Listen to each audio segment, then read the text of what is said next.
This is the Behavioral Observations Podcast with Matt Sikoria, session number 32.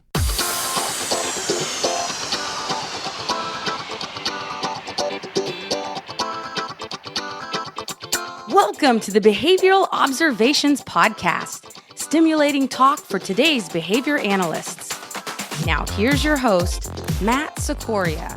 Hey everyone, it's Matt Sikoria. Welcome to session 32 of the Behavioral Observations Podcast. This is a special edition of the show. This is the New Hampshire ABA edition of the Behavioral Observations Podcast. That's right. We are having our third annual conference in Bedford, New Hampshire on September 30th, 2017. So we've got a great lineup. And so what I figured to do is, instead of doing a long-form interview with one person, what I did was contact each speaker at the event and do a brief interview with them. So I actually asked the same questions of all five speakers, and the idea is to just get an idea of who they are, what they do for a living, what they're talking about, and kind of why it's relevant to what we do as practitioners, and also suggest some readings that we can do ahead of time so we can get the most out of the experience. So I hope you enjoy this kind of departure from our regular format here, and I think it'll be fun.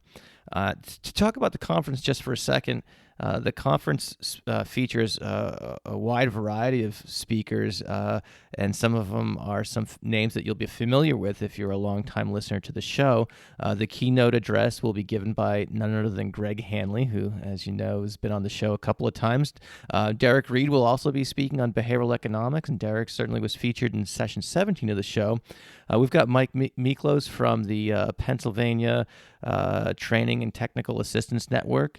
We also have a great talk from Caitlin Kirkwood, who is one of Dr. Kathleen Piazza's doctoral students at the University of Nebraska Monroe Myers Institute, and she's going to be talking about pediatric feeding disorders. And then finally, our distinguished speaker of the day is Dr. Mark Sundberg, the well-known author of the VB Maps. So, yeah, he's always got interesting things to say, and I'm really looking forward to hearing what he's going to be talking about. And he's going to describe what he talks about in the last interview of today's podcast episode. So stay tuned for that. Some particulars about the conference itself. It's $99, and I think that's a really great value. We really wanted to make it affordable for folks to come check out. What that $99 gets you is the following. It gets you 6.5 Type 2 CEs. It obviously gives you the opportunity to meet fellow behavior analysts and develop networks and relationships and things like that. There'll be vendors with tables and things along those lines. And also there's a free buffet lunch. Yeah, that's right. There is a free lunch indeed. So come check it out. The information for signing up is at nhaba.net. And I will have all the links in the show notes, as well as all the links for the various references that the speakers made in all these mini interviews at behavioralobservations.com. So head over to behavioralobservations.com and search for NHABA, and you will be good to go. So I think that's it for now. So let's hear from our speakers from the upcoming New Hampshire ABA conference. Okay, please tell us who you are and what you do for a living. Sure. My name's Greg Hanley, and I'm a professor at Western New England University, and I'm a research advisor and consultant in behavior analysis. Okay. Thanks for joining us again, Greg, and I'm really excited to hear your keynote at the upcoming third annual New Hampshire ABA conference. Tell us the title of your talk. Yeah, the title is a little clunky. It's Acknowledging Essentials, Inferences, and All That Need Not Be Known When Functionally Analyzing and Treating Problem Behavior. Okay, so let's unpack that a little bit. Can you tell the listener what they can expect to learn from your talk without giving too much away, right? We don't want to spoil it for them, but we just consider this whetting the appetite. Yeah, sure. I'm basically simply going to describe the a safe and a relatively fast way to assess severe problem behavior. It's the way my research and practice group does it, and then I'll link it to a skill-based treatment. And I've been doing this for a few years, but this talk will be slightly different because I'm really going to focus on this odd construct of professional humility.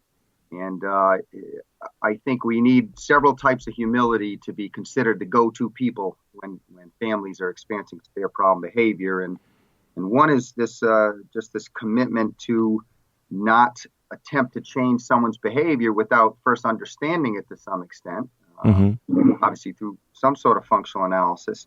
And the second is the bookend notion that you can't know everything about the variables influencing problem behavior, no matter how thorough your functional analysis is. And so those seem almost like opposing ideas pulling us in different directions. So I'm going to fill in that middle ground. I'm going to make it exceptionally clear that which you need to know when you're done with a functional analysis before you treat. And then all the stuff you just don't need to know, the stuff we thought we needed to know, but we really empirically have shown that you do not need to know following your functional analysis to be effective. And then I'm going to talk about the inferences that we can safely make during that process. And so that's really the spirit of the talk. Awesome. And, as we've chatted here and there before, this approach, I think, is popular in many circles. It's certainly popular amongst the listeners of this podcast because all three of your previous appearances have been downloaded like crazy. I think cumulatively, the 3 episodes that you've joined me on have been downloaded over 63,000 times, which is mind-boggling. But certainly it's controversial, this approach, and with, I guess, what we might consider more traditional approaches to functional analysis. I'd be remiss if I didn't take this opportunity to ask you, have there been any updates since we last talked about, recorded a podcast together in terms of the ISCA approach and things like that? What are you seeing both in your research lab and elsewhere in the field? Yeah, well, I'm seeing elsewhere in the field, I'll start with, I'm seeing other people completing this process and showing them in posters and presentations at conferences, but I'm also seeing authors submit these to various journals that I've been a reviewer on these papers. And so I'm really happy to see that because I'm seeing other people experience effective outcomes fairly quickly. As far as our own work, we got a couple things going on. Jessica Slayton just published a neat paper in JAVA where we compared the ISCA to the standard analysis. And the long story short, she showed that the ISCA yielded an effective outcome 9 out of 9 times, and the standard, I think, was 4 out of 9. And then treatments off of the ISCA were effective 4 out of 4, and treatments off the standard 2 out of 4. So basically, it was an extension of an article that was previously published in JAVA, but it just showed that when you get a difference between a standard and ISCA, that the truth can be found in which one you treat more effectively off of, which baseline you treat better off of, and it turned out to be the ISCA. So that was interesting. We also have a nice review paper being evaluated right now, and it's on the history of synthesized analyses in the functional analysis literature. And we were really surprised, but we went back home to literature, and this stuff has been there for years. I always tell my students that we've never discovered anything, and if we think we have, we just need to look in the literature more closely. And indeed, there's been so many demonstrations of effective synthesis, both in analysis and treatment. So that is a neat one. And that paper is being put together right now? It's been put together. It's going through the review process right now in JAVA. Oh, cool. And, so hopefully it'll get through the other end in a good way. We got this other really neat project going on where, the question is, people worry about the interview. It's unreliable. It's subjective. You might identify a weird context to do your analysis in, but it's not the most important one. All those kind of questions, and they're all reasonable. I get it. I have those same questions. So we got this neat study where we got 2 teams that are blind to each other. They're doing the process independently with families. They do the interview, sign analyses. Then when that's all done, we compare the analyses to see how consistent they are. And what's interesting is, depending on how you look at the consistency, they're either very consistent in a general way, or you can always find some inconsistency. So they're unreliable in some way. Then the neat thing is one team gets randomly selected to treat. When the skills are all developed, we then put the child back into the other functional analysis and see if those skills transfer to that condition. And we have very little data so far, but the data we have shows that that's indeed the case. And so it's really neat. It's basically saying, even though you may have an unreliable starting point, you still have a valid process. treatment utility can be had even without assessment reliability. And that's pretty interesting to us, because I always thought that without reliability, validity was moot. You have to have a consistent assessment for it to be a valid assessment. But what we're finding is, teams can start with different starting points, but as long as you have a synthesized contingency and a skill-based treatment, that stuff will travel to all those other contexts you did not put in your analysis. I think it's a powerful outcome. It's helping me be more confident in our process. One last question on this. Anything new in the world of the actual treatment piece of the omnibus man, the toleration response, the compliance responding, and things like that? Great. Not much is new except we're working a lot on parent training right now. We're taking the transfer from the experts to parents and teachers a lot more seriously. We've always done that, but we haven't been technological in our papers about that. So we're really getting into describing the process of transfer. But the skill-based treatment is pretty much the same. I guess the extensions are, we have a couple studies on really how to do the FCT process. And also we have some studies making it more clear what learning is gained once we get the delay procedures in place. In other words, the kind of IEP goals being met that weren't being met before. But the process, Matt, is really the same. It's communication, toleration, and compliance shaping, and making sure you land on an unpredictable intermittent schedule. That kind of developmental schedule that keeps repertoires alive. Mm-hmm. That's really it. I guess the other thing is we're extending the treatment to different behaviors.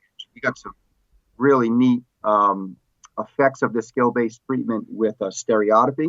And we're really liking that. Kids asking for permission to engage in stereotypy, handling it when they can't, doing contextually appropriate behavior when we ask them not to engage in stereotypy. And obviously the big reinforcer for doing all this is access to stereotypy.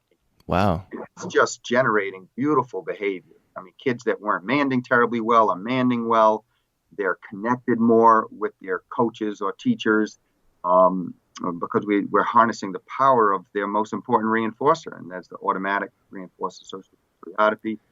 And so that's exciting. Jessica Slayton's leading that as well. And then we have we're finally getting back into feeding, and we're treating kids with food selectivity, and we're using an ISCA, and we're using a skill-based treatment, and using some kind of shaping and giving kids a lot of control. And we're doing all this without extinction. So we call it eating without tears.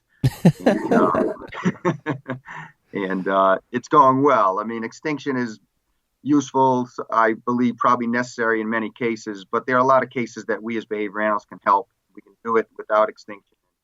Well, I have a 9-year-old who's a picky eater, so if you need any any additional participants, let me know. So very good. I'll shoot you the address of the clinic, and we'll go from there. And I guess the last thing I'll say is Kelsey Rupel is one of my doc students, and she's working on a program we call Balance, and that's an in-home problem behavior prevention program, and we're putting a lot of resources into that evaluation this upcoming year. And we're really excited about that. There's a lot of home-based action going on, and I think this would be a really good starting point to teach moms and dads how to interact with their kids, to get those life skills built, and then the other things can kind of fall into place. Wow, lots of exciting stuff happening, and I'm glad that you mentioned a lot of your graduate students. I have, as you know, have met many of them at various conferences and things like that, and they are, certainly doing a lot of good work as well.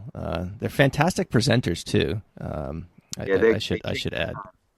Yeah, thanks, Matt. I appreciate that. They work very hard. Yeah. Well, it definitely shows, and certainly. So, one last thing. I know I keep saying that, but I keep thinking of something else to ask. But is there a particular paper, website article, YouTube video? Is there anything that you could think of that would help attendees to the conference get more out of your keynote address? Yeah. That's a great question. I think the best thing would be if they had the time to go to a website called practicalfunctionalassessment.com. And on that website, there's a link to publications. And so the relevant work that feeds into these presentations is usually presented there, although most of it is unpublished at this point. So a lot of it's in process.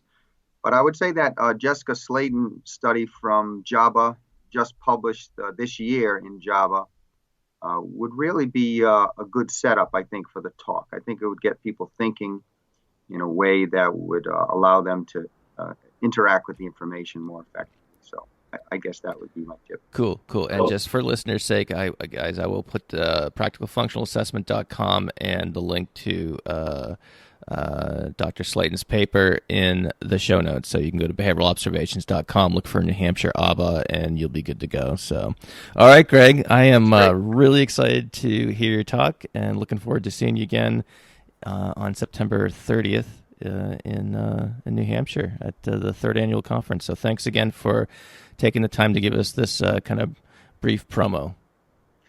Hey, you bet, Matt. Look forward to seeing you too. All right, take care. Bye-bye. Bye. My name is Reid. I am Associate Professor of Applied Behavioral Science at the University of Kansas, where I direct the Applied Behavioral Economics Lab.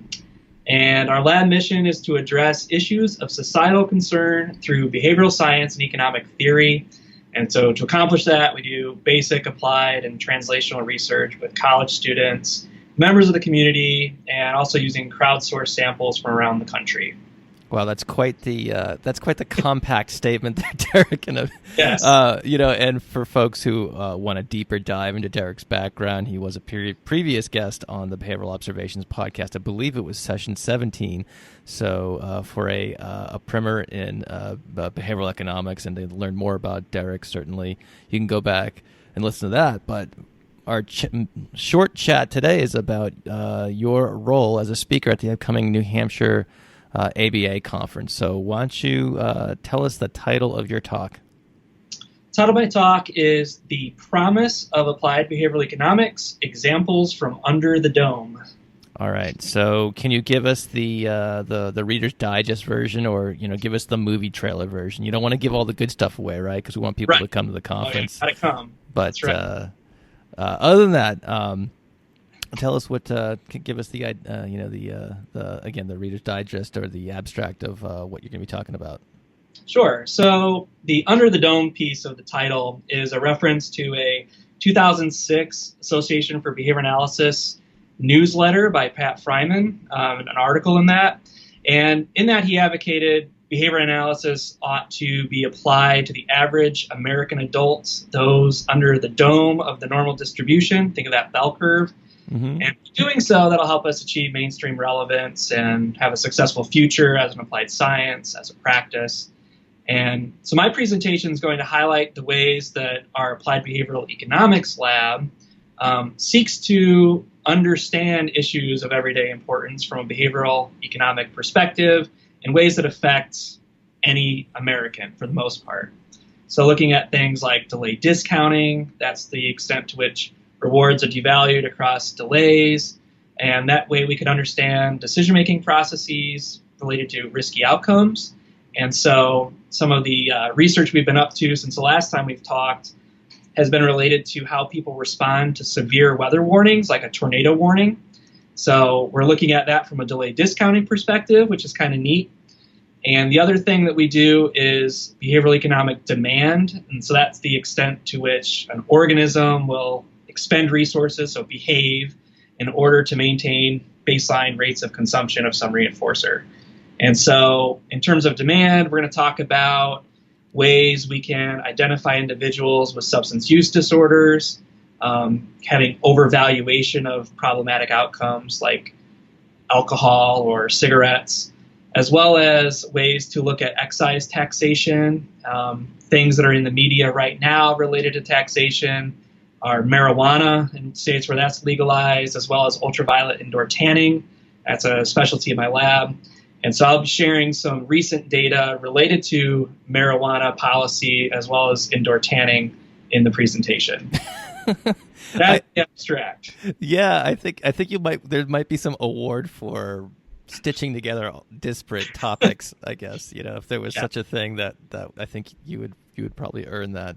So I think you'll probably get a lot of people's attention with just risky decision-making, marijuana, substance abuse, indoor tanning, that's probably going to, you'll probably have people sitting forward in their seats. So Hopefully. Tell me a little bit about the severe weather warning Sure. piece. That fascinates me. Yeah, so my first year here at the University of Kansas, actually driving to ABAI, which was in Denver that year, we had to pull over because of a storm that was hitting us. And we were getting all these alerts on our phone saying, tornado warning and all this sort of stuff. Didn't hit us. We got to ABAI, okay. But when we got there, we heard about a tornado that hit Joplin, Missouri. And if you're familiar with that, over 160 people died in that tornado. And it kind of hit close to home because the storm system literally went over us. Following that, the National Weather Service did an experimental approach to warning services in Missouri and Kansas. And so those would come across my phone. And so it would say things that are more impact-based. So instead of saying tornado warning, it would say tornado warning, severe damage to your roof, potential loss of life. And so from a behavior analysis perspective or behavioral economics perspective, this use of verbal behavior to try to really get attention drawn to the warning was intriguing. Since then, I've done some research into this and found that there's really no behavioral science behind it. And that's unfortunate. So now we have a situation where we could use behavioral science to try to understand how to maximize these warnings and how to get people to make better decisions and perhaps even, save lives if we're successful in this. So that's where that came from. That's fascinating. And what I love about the work that you do is that it really explores the potential for behavior analysis as a science of behavior and not just obviously a treatment for individuals with developmental disabilities. Of course, that's extremely relevant to what we do as a profession, and I don't mean to downplay that. Obviously, we need more practitioners to serve those needs, but at the same time, it does again highlight the broad application, and it fits right into your talk. So, to use some New England parlance, I'm wicked psyched to hear it, and look forward to seeing you on September 30th. Thanks, Derek. Looking forward to it too. All right, see you soon. Thanks. Hey, I've got Derek Reid back here. We hung up the line, and I realized that I had forgotten to ask him about some resources to get you up to speed so you can better appreciate the talk. So Derek, we've got you back online here. So do you have any suggested readings, resources, websites, or what have you, so attendees can get the most out of your discussion? Yeah, absolutely. So as you mentioned at the intro, session 17 of your podcast would be great because we kind of talked about some of the basic principles of behavioral economics in that conversation. Another useful resource that has just recently come online is my tutorial from this past ABAI conference on demand curves. That was part of the Society for the Quantitative Analyses of Behavior tutorial series. So if you look up SQAB on YouTube and look up my name, you can actually find my hour-long presentation on demand curves. And then finally, readers of behavior analysis and practice, we had a paper in 2013 titled Behavioral Economics, a Tutorial for Behavior Analysts in Practice. And that might be good for your listeners. It provides specific examples for how concepts like delay discounting and demand can be applied to the everyday practice of certified behavior analysts. So that's a really good starting point. Great. And I will link to all those in the show notes. Okay, Derek, thanks again. Sorry I forgot that. Thank you. No problem. All right, bye. Hi, I'm Mike Miklas. I'm an educational consultant and a behavior analyst working with the Pennsylvania Training and Technical Assistance Network in Pennsylvania. Awesome. And you are giving a talk. Can you tell us what the title of your talk is for the New Hampshire ABA conference? I actually forget the exact title right now, but I believe it has something to do with evidence-based educational interventions for students with autism. Every time I give a talk, I usually end up changing the title about 100 times until I feel it's right. So I can empathize with you. Sounds like a great talk. Why don't you tell us a little bit about what you're going to talk about? What is the gist of your talk?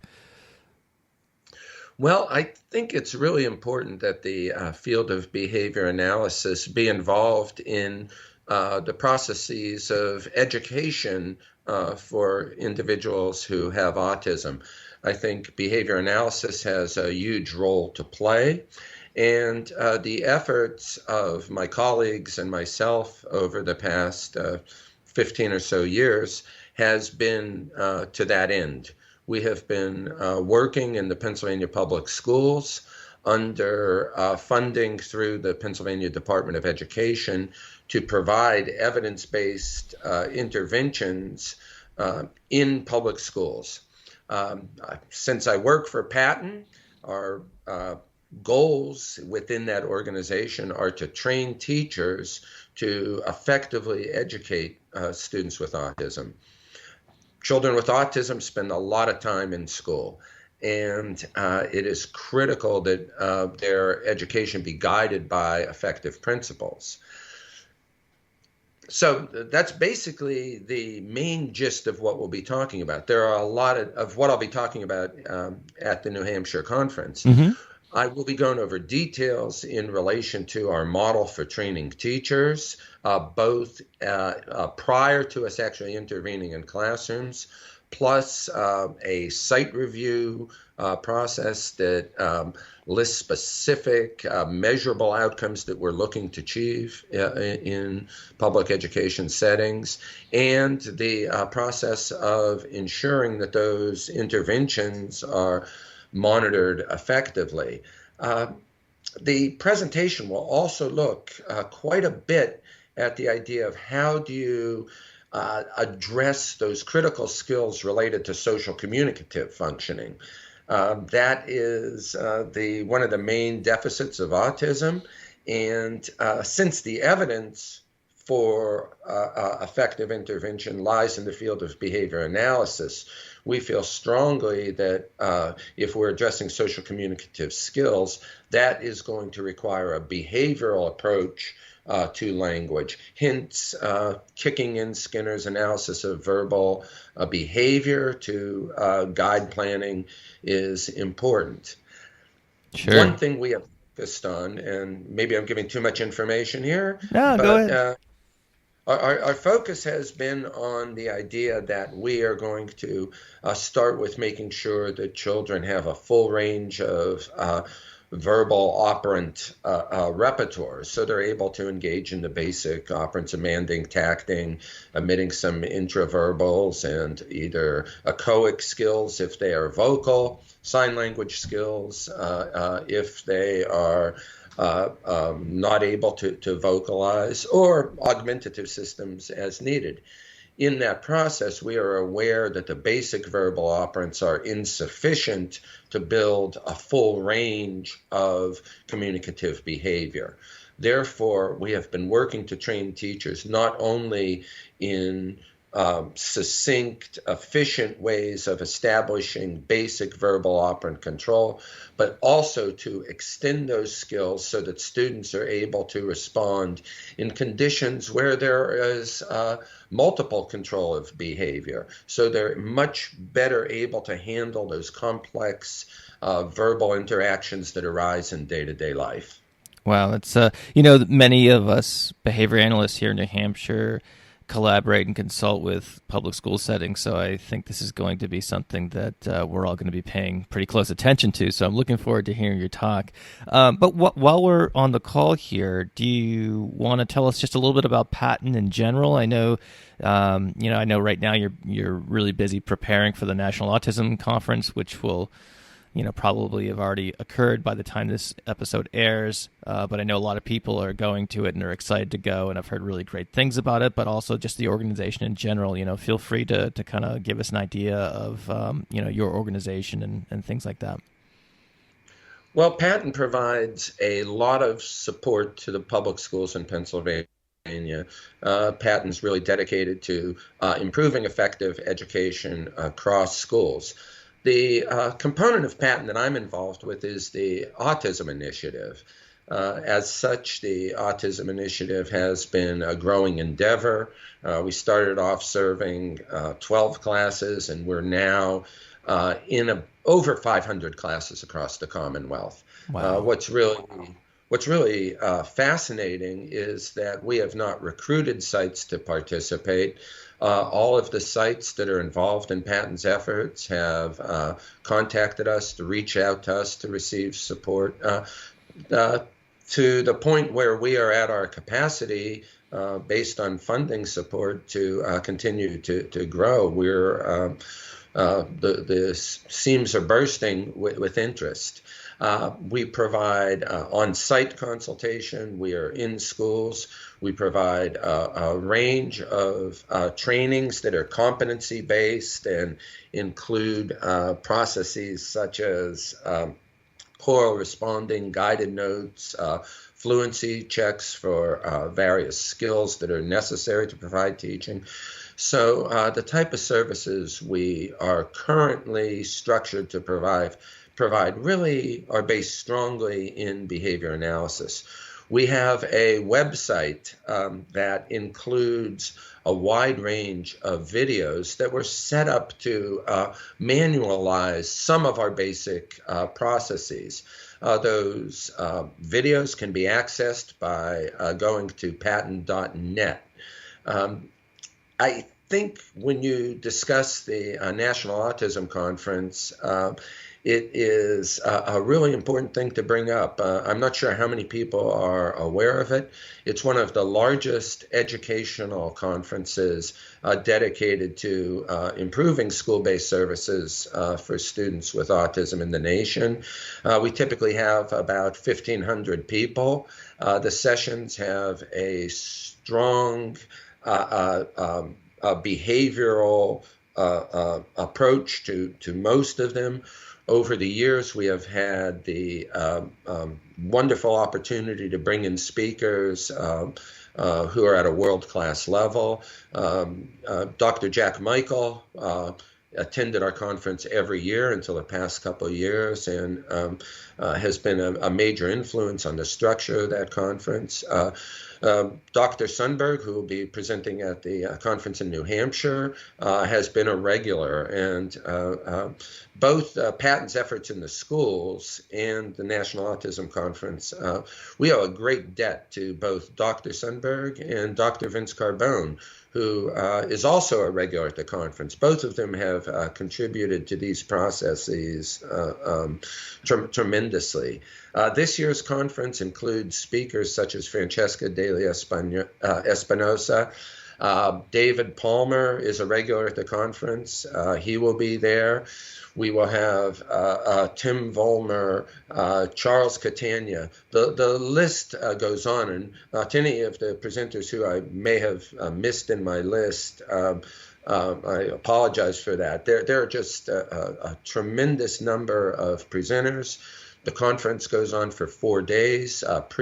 Presentation length is generally 2.5 to 3 hours, which allows some in-depth analysis and presentation of both conceptual issues related to the education of students with autism, as well as practical implementation protocols. Wow, it sounds fantastic. I want to just circle back to the website because you mentioned something really briefly, but I think it's worth repeating. Is that the website is quite literally a treasure trove of information. And what I like that you guys do is you share everything that you produce. So for those out there, and you said it was pattan.net.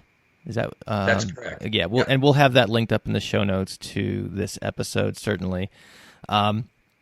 But yeah, and also again, the people I know who've attended the conference have quite literally raved about it. So it's unfortunate that this episode will probably be after the occurrence of this year's event, but hopefully it'll whet people's appetites for the 2018 iteration of it. But for those of us in the New England area, we'll be looking forward to learning more about what all of you guys are doing at Patton on September 30th, 2017 at the third annual New Hampshire ABA conference. So, Mike, is there anything else you want to leave us with today? Well, thank you for inviting me to the conference. I'm looking forward to being in the great state of New Hampshire, and it's going to be an honor to work with both Greg Hanley and Mark Sundberg and the presenters from New Hampshire. Thanks very much, Matt.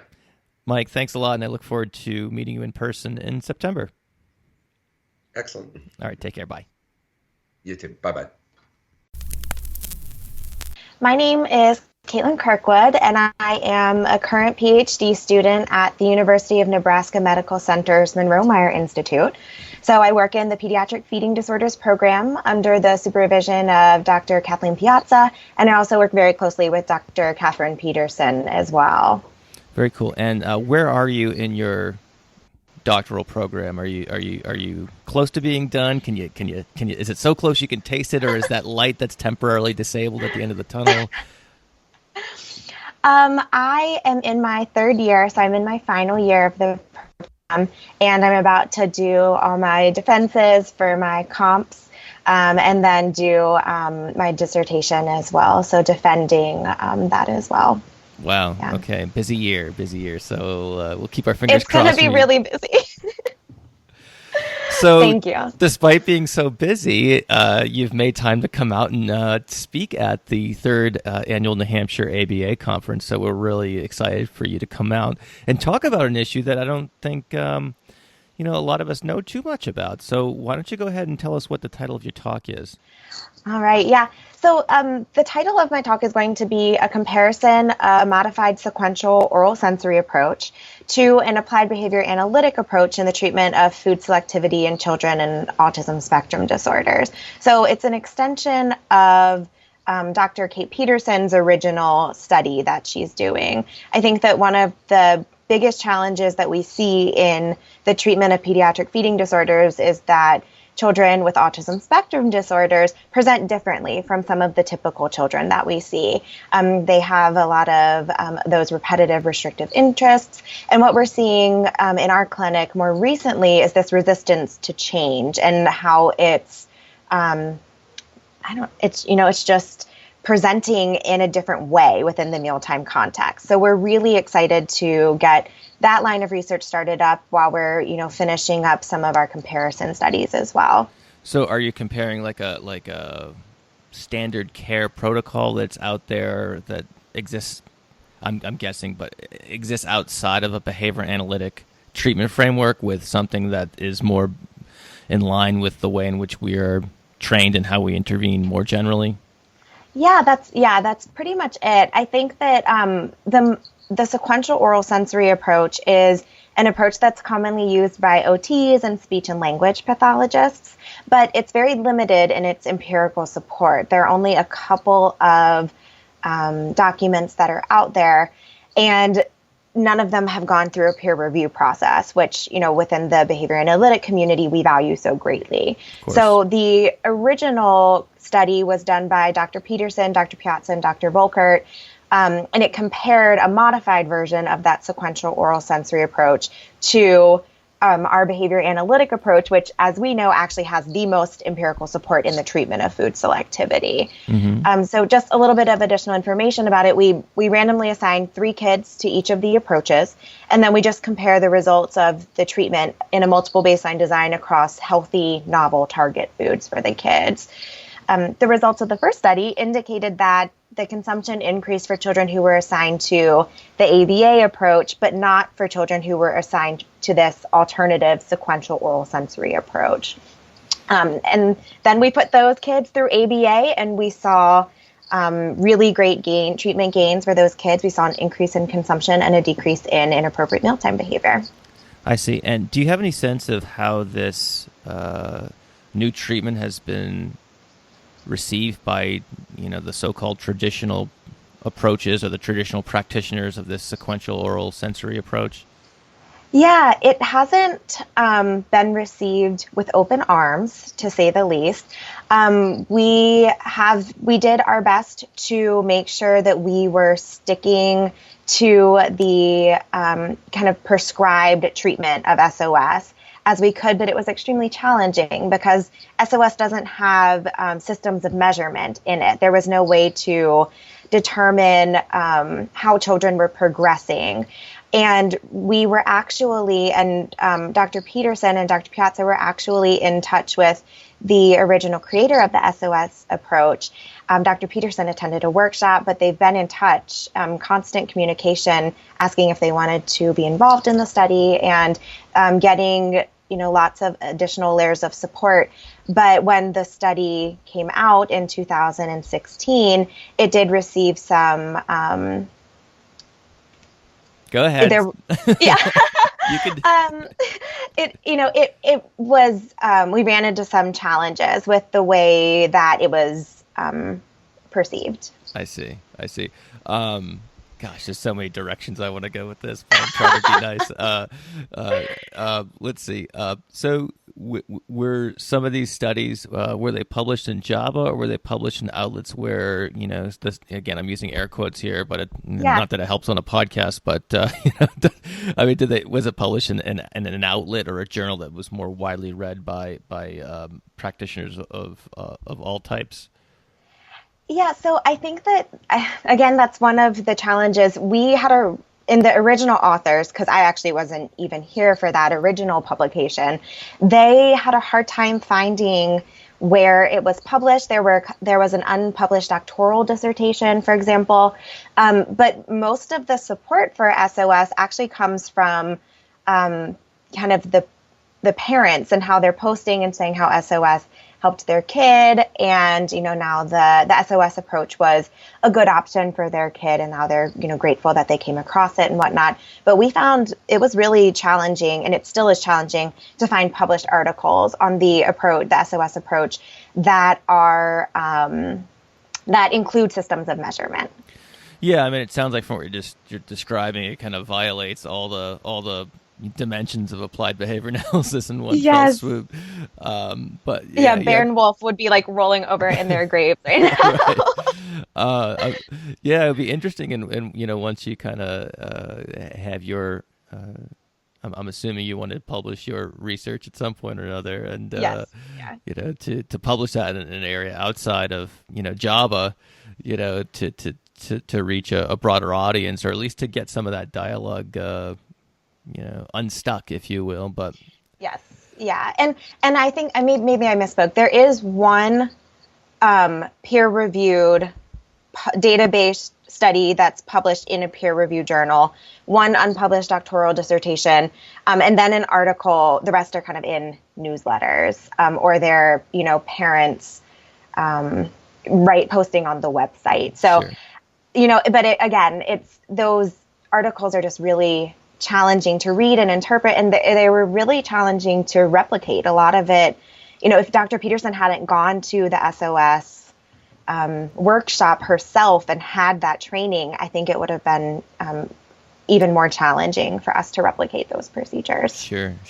Well, I could keep asking a bunch of questions here, but we're going to have to wait for September 30th at the third annual New Hampshire ABA conference. But between now and then, do you have any suggested articles, whether it be peer-reviewed articles, or even, if there's a website or something like that, or a YouTube, anything that would kind of get the prospective attendee more up to speed so they can get the most out of your talk? Yes, absolutely.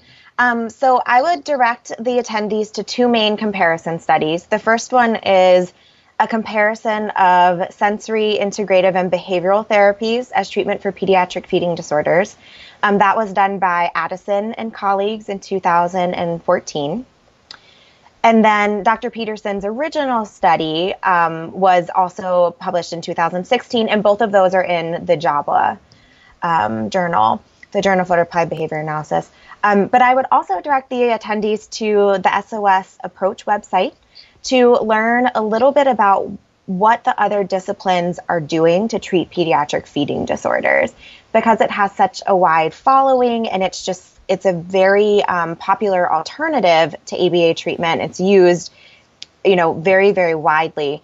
I think that it was a really important line of research for Dr. Peterson and Dr. Piazza to start up, because we want to know what the best treatment is for the kids that we see. And if there are components of other approaches that are effective, we want to make sure that we're incorporating that into our daily practice. We have a due diligence to the population we serve to do that. Yeah, for sure. And just, another thing I was thinking of as you're describing that website, if it's a popular website and parents are seeking it out and getting guidance from it and are responding positively, there might be some marketing lessons in terms of the language that's being used and how that we can get kind of better communicate what we have to offer in a way that's more receptive to lay people and parents and other stakeholders.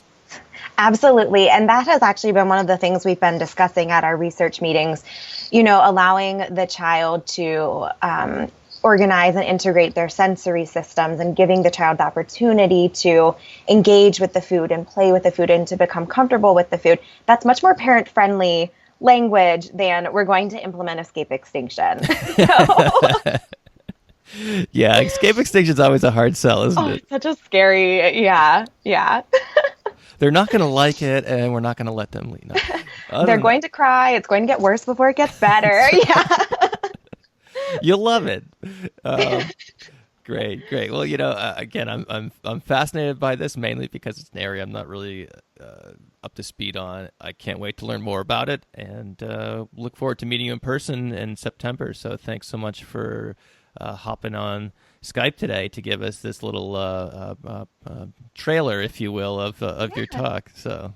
Yeah, absolutely. Thank you so much for meeting with me, and I look forward to seeing everyone in New Hampshire. Awesome. Take care. Thank you, you too. Bye. Well, my name is Mark Sundberg. I'm a behavioral psychologist, and primarily my areas of interest have been in verbal behavior, language acquisition, language assessment, conceptual analysis of language, and in particular how they apply to children with autism and other developmental disabilities, those with other intellectual or developmental disabilities.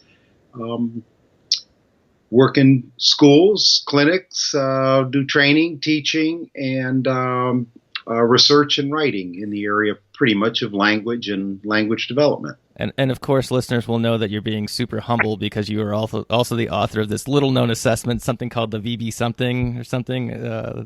Yes, the VB map, and actually that is a probably 40-year project. So that's the latest version of something that I first published in the later 1970s on the application of Skinner's analysis of verbal behavior to language assessment. Is that the beige and blue book with the spiral bound one? That was the teaching language book, I think is what you're referring to. But the original version of this was green.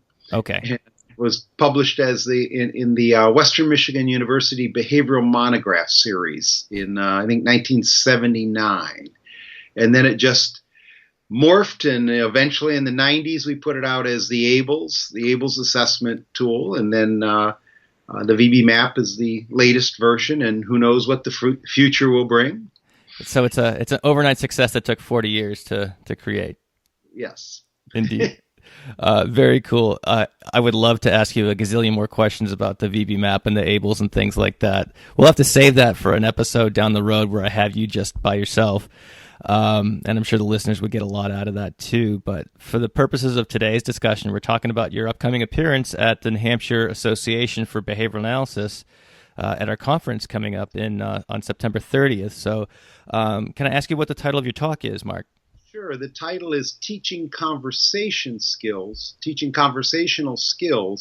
to Children with Autism, Analysis, Assessment, and Intervention.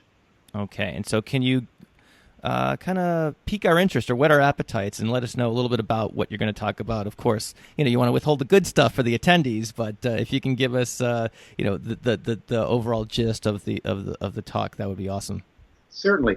This topic was inspired by the DSM-5 categorization or classification of autism, and one of the sub areas or one of the examples of their definition is noting that this population has, quote, a failure to demonstrate normal back and forth conversations. And that phrase always struck me as a little odd, I guess. I was trying to figure out what constitutes a normal conversation. So if kids with autism don't have a normal conversation, it seemed to be of value to be able to define it at first. And part of what my presentation will be is an effort to come up with a behavioral term of what constitutes a conversation. And operating from that premise, then, let's look at its pieces primarily from a verbal behavior standpoint, noting that a conversation is primarily a social interaction. A subset of that is also a verbal interaction. So we have social behavior and verbal behavior as the core elements of what would constitute a conversation. And so what I try and do is break those down, beginning with Skinner's fundamental verbal episode. That is, a single verbal episode is an interaction between a speaker and a listener.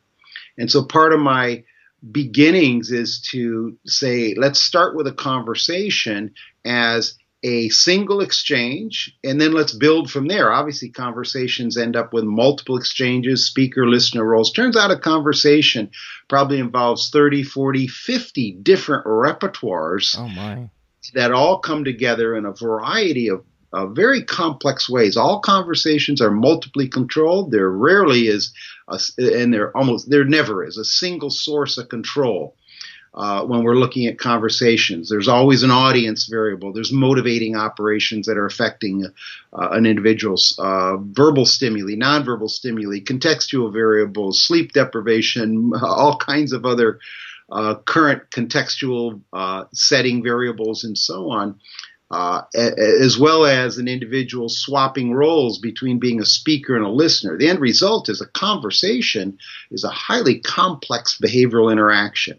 And it's sort of flippantly talked about as, well, he doesn't have a conversation, or he doesn't engage in conversations. And by providing a behavioral analysis, it allows us to talk a little bit more clearly about what behaviors and repertoires we're talking about, also to be able to sequence them a little bit better for assessment. That is, at what point do we say a child is engaging in a conversation?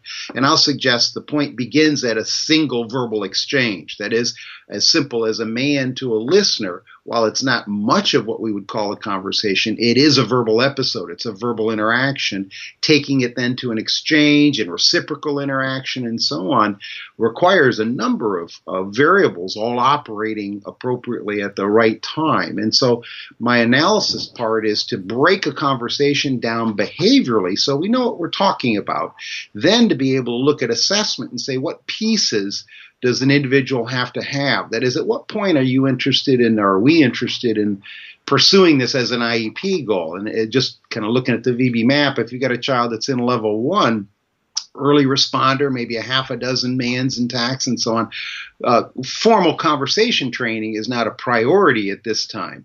And I'll suggest let's look at typically developing kids and begin to look at when conversations might begin. And again, the tricky part is they begin very early if we define them in terms of verbal episodes. They certainly get more and more complex, but much of what the general public thinks about as a conversation is actually primarily manned and interverbal kind of interactions, at least a significant part. That is, somebody asks you a question, you respond interverbally, tell them about a particular topic. You might then end with some kind of man back to your listener, and they then respond to that man with some kind of interverbal. Now, that's a relatively simplistic presentation of it, but yet when people talk about a conversation, you analyze what behavioral functions are occurring. The man and interverbal primarily dominate or play a major role. Well, a child in level 1 and early level 2 is not manning for information. That's a 2.5-year skill. They're not engaging in complex verbal conditional discriminations required for interverbal behavior in a conversational sense. So do we say that they're not capable of conversations or ready or so on? So what I try and do is sort through some of those things.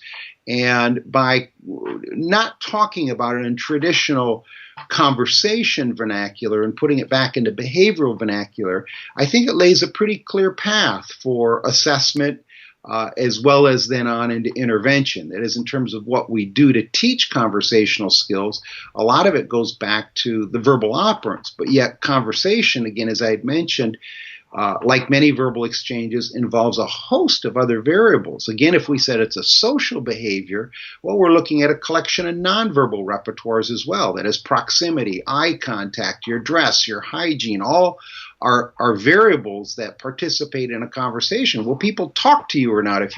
If you're constantly spitting at people when you talk, well, then that behavior needs to be worked on. If you're looking at your shoes while you're talking, that behavior. So you've got a host of nonverbal behaviors. You have a host of listener repertoires. You've got to serve as an audience, create a discriminative stimulus for people to talk to you, create motivating operations in the sense that you've got something of interest to say, that people want to hear what you have to say. As a listener, you also have to consequate behavior. You've got to mediate the reinforcement. You got to nod once in a while. These repertoires are also critical in maintaining a conversation, although not verbal. The third repertoire then is all the collection of your verbal behaviors. That is, like I'd mentioned before, mands, interverbals, being able to tact features of the environment to start conversations, such as the weather. I mean, there's again a host of separate repertoires initially that all have to come together in a matter of seconds. So conversations, again, are very rapid and events are happening very quickly. And again, how do you get a child with autism to engage in that level of behavior? And again, I'd suggest it's not magical. It's composed of all these prerequisite skills like manding, tacting, attending, turn taking, waiting, thin reinforcement schedule, controlling your own motivating operations so you're not always talking about your topics, Right. Functioning as a listener in the sense of covert verbal behavior, where when people talk, you're attending you're listening, you're behaving, and that behavior is either echoic or intraverbal. If you're not behaving when somebody's speaking, it's going to be hard then to respond effectively in a conversation. That is, it's going to be hard to interverbally connect. And a lot of the issues we see with kids with autism is that are not engaging in these kind of behaviors. The EO to talk about their favorite topic is so strong, whatever their corresponding initial partner had said is irrelevant. They don't attend to the verbal stimulus because they're blocked out by their own motivating operations. So you look at conversational barriers, and there are these pieces that have broken down. MOs dominate or block or distort stimulus control. And by identifying those with particular kids, it allows them to some kind of specific intervention. Part of this whole approach is to kind of offset the notion that conversation is something separate from everything else. That is, it's verbal behavior, it's social behavior. And if we look at it that way, we've got a much better chance at improving it. And that's where, again, I didn't get that from the DSM-5, and you shouldn't. I mean, just in terms of the failure of a normal back and forth conversation. So I'll end up in my presentation showing videos of kids with autism and typically developing kids in conversations and how we might foster those quote conversations, what some of the pieces might be, as well as I'll present a video clip of a typically developing child failing to engage in a normal back and forth conversation. So I'll make the case that this issue is not specific to autism. We all have difficulty often following through on a conversation, attending to a listener. Other variables may compete with what we may say. We have hidden agendas. We may have other kind of objectives in engaging in a conversation with somebody. So again, this is potentially, as identified by DSM-3, a complicated problem. But I think that what behavior analysis brings to the table, as it does in all the other areas of autism treatment, is an empirical identification of the relevant controlling variables so that we can find out when behavior is absent, weak, or impaired, what to do about it, and we know when we've gotten to where we need to be. That is, are the behaviors occurring? Are the repertoires exhibited, and so on? So, and I'll basically conclude that behavior analysis has a lot to offer just this one particular topic, and potentially it can lead to better programs and services for children with language delays. Wow. Well, I'm overwhelmed now. You heard all that. The complexity of the subject is obviously vast, as you've described, and I'm really looking forward to hearing the rest of the presentation and how you break it down and conceptualize this. I love taking these large hypothetical, or not hypothetical, but these big constructs or concepts or whatever, and I love it when people like you and others take the time to kind of break them down and the way in which we know how to do as behavior analysts. So I think it'll be a talk that attendees will certainly enjoy.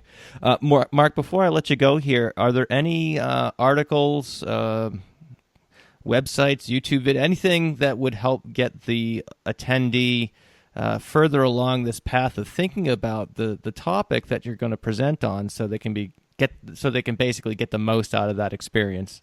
Sure. Well, let me suggest two different levels. If you're new to verbal behavior and just encountering terms such as the man, tact, and interverbal, and if those are emerging repertoires on your own part, I'd suggest books such as Mary Barbera's The Verbal Behavior Approach.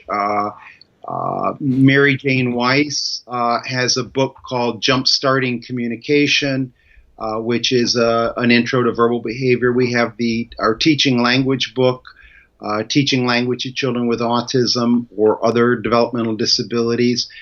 These textbooks give the reader a basic introduction to the concepts. If you're more advanced, there's a host of content that's published both in JABA and primarily in the journal The Analysis of Verbal Behavior.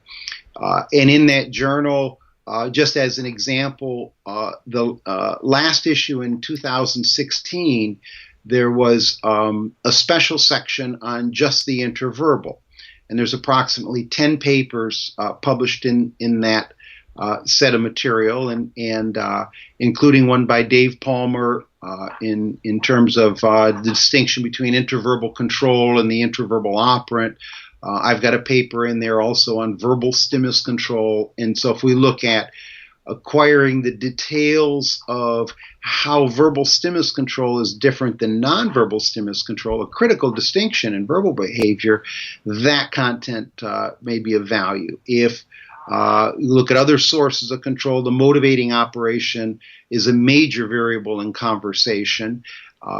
It certainly is often a problem for children with autism. It's frequently a private event, which makes it much more complex. That is, we don't know what other people's hidden agendas might be.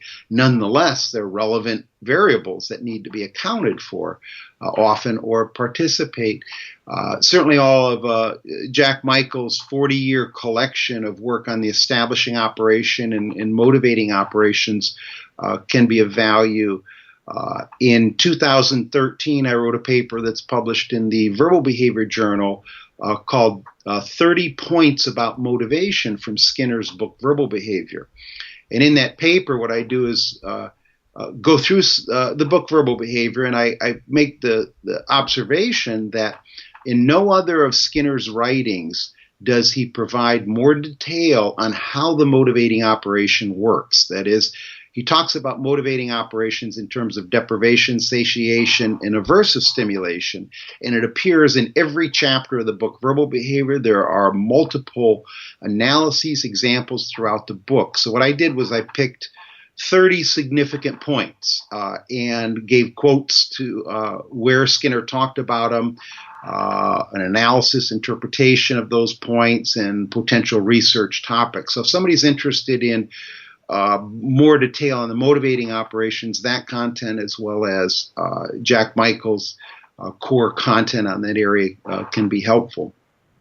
We don't have a whole lot of behavioral research on conversation, certainly not from a verbal behavior standpoint. There's some traditional approaches to conversational research that you would find in the behavioral literature, but even those are pretty sparse. There's just not a lot of content with that. And I think in part because of the difficulty of putting that in a standard research methodology when we're talking about multiple independent variables, covert behavior, private events, rapidly changing contingencies, and so on. It's a little bit complex. I hope this talk will kind of move us in that direction and begin to build a more empirical basis for behavioral research, at least verbal behavior research as it relates to conversation. Cool. Well, I'll link up some of those references in the show notes so people can go to behavioralobservations.com, look for NH-ABA, and they'll be good to go. So, Mark, I think you have certainly achieved the goal of piquing people's interest. I'm sure the attendees are going to get a lot out of your talk. I know I'm going to be sitting on the edge of my seat because I find this sort of thing fascinating, particularly as it's not an area that I'm particularly well-versed in terms of teaching, really complex conversational skills and things like that. So again, I'm looking forward to it. Looking forward to meeting you in person at the conference. And I think that's pretty much it. Can't wait to have you back for a full episode. Love to get the story of the VB map and all the predecessors to that, and perhaps what's coming next and things along those lines. So again, Mark Sundberg, we will see you at New Hampshire ABA on September 30th. Thanks so much for joining me today. Thank you, Matt. See you next month. You got it. All right, folks, I hope you enjoyed that preview of the third annual New Hampshire ABA conference that's coming up, and I know I'm really looking forward to all those talks. I'm looking forward to meeting those of you who will attend, and just generally having a good time. It's a really nice event, having been to the first two iterations of it. I do also want to remind you that if you are interested in going, go ahead and snap up your tickets soon. As of this recording, there's been about 160 tickets sold, I think. And there is a cap of about 250. So you're going to want to move quickly. And again, as I mentioned at the beginning of this episode, there is an early bird discount. So, it also behooves you financially to act quickly as well. So again, I hope you enjoyed this preview, and I hope to see you soon on September 30th, 2017 at the third annual New Hampshire ABA conference. And if you're listening to this later, or after the event, or after it's sold out, or whatever, and you kind of missed out on it, why don't you go ahead and follow or like the New Hampshire ABA Facebook page. And I'll have all those links in the show notes, as well as links to the various resources that all of the speakers talked about. So until session 33 of the Behavioral Observations podcast, I'll see you later. Bye-bye. Thank you for listening to the Behavioral Observations podcast with Matt Sikoria. You can find Matt's notes on this episode at www.behavioralobservations.com. We also invite you to stay connected with us on Facebook at facebook.com/behavioral observations and on Twitter at Behavior Podcast.